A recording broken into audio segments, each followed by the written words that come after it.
Impact Family, impacting the world through healthy family.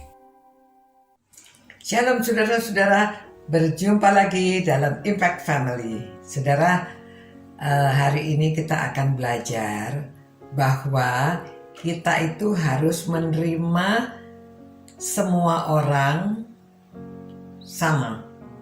Ya, maksudnya Tuhan Yesus kan memerintahkan pergilah, jadikanlah sekalian bangsa, sekalian suku bangsa itu muridku.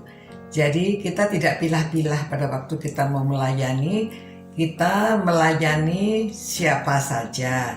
Mau kaya, mau miskin, mau kulitnya berwarna, kulitnya putih, kulitnya yang coklat atau punya hitam, semuanya kita tidak boleh membeda-bedakan. Seperti penglihatan Petrus yang kemarin kita bahas, bahwa dia lihat berbagai-bagai binatang, lalu Allah mengatakan apa yang dihalalkan oleh Allah jangan diharamkan. Lalu dia mengerti bahwa maksudnya Tuhan itu supaya dia tidak membeda-bedakan. Jadi pada waktu Cornelius menyuruh orang untuk datang kepada Petrus karena dia memperoleh penglihatan dan memberitahu supaya bertemu dengan Petrus yang tinggal di rumah Simon ya.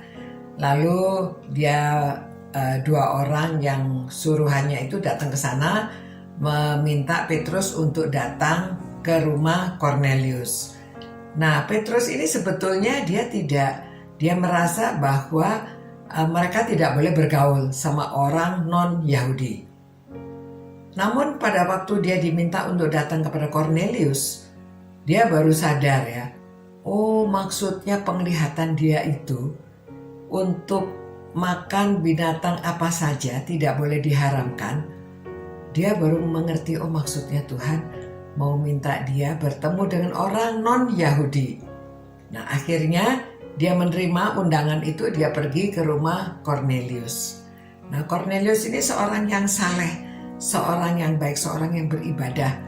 Dan orang-orang Yahudi juga mengenal dia orang yang baik. Jadi dia beribadah. Jadi Tuhan saudara, karena orang ini yang sudah saleh, yang sudah suka beribadah, yang sudah suka beramal, jadi Tuhan menunjukkan kepada dia supaya dia beroleh jalan keselamatan. Ditunjukkan supaya dia bertemu dengan Petrus. Akhirnya Petrus datang, dan pada waktu Petrus lihat di rumahnya sudah banyak orang, Cornelius sudah mengundang saudara-saudaranya, teman-temannya untuk datang untuk mendengarkan Petrus, karena Allah melalui malaikatnya bicara sama dia supaya dia mencari Petrus dan minta penjelasan dari Petrus. Nah saudara, sampai di sini Petrus itu baru mengerti dan dia mengatakan, oh kalau gitu memang Tuhan itu tidak boleh kami membeda-bedakan orang. Jadi itu sebabnya dia menerima undangan dari Cornelius untuk datang.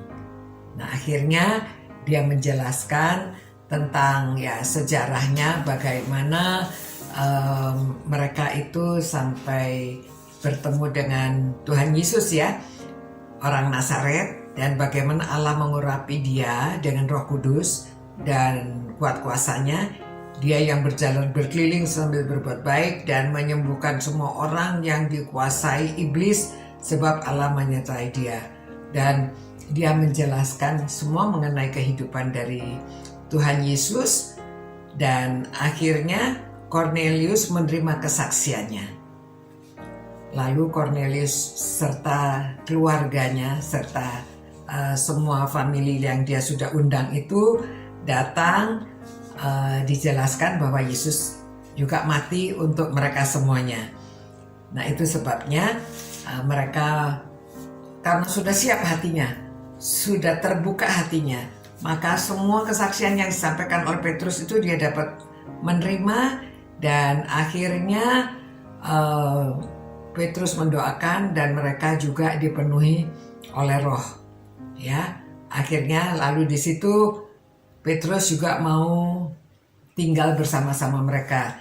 Dan ayat 48 pasal 10 mengatakan, lalu ia menyuruh mereka dibaptis dalam nama Tuhan Yesus Kemudian mereka meminta Petrus supaya tinggal beberapa hari di situ bersama-sama dengan mereka.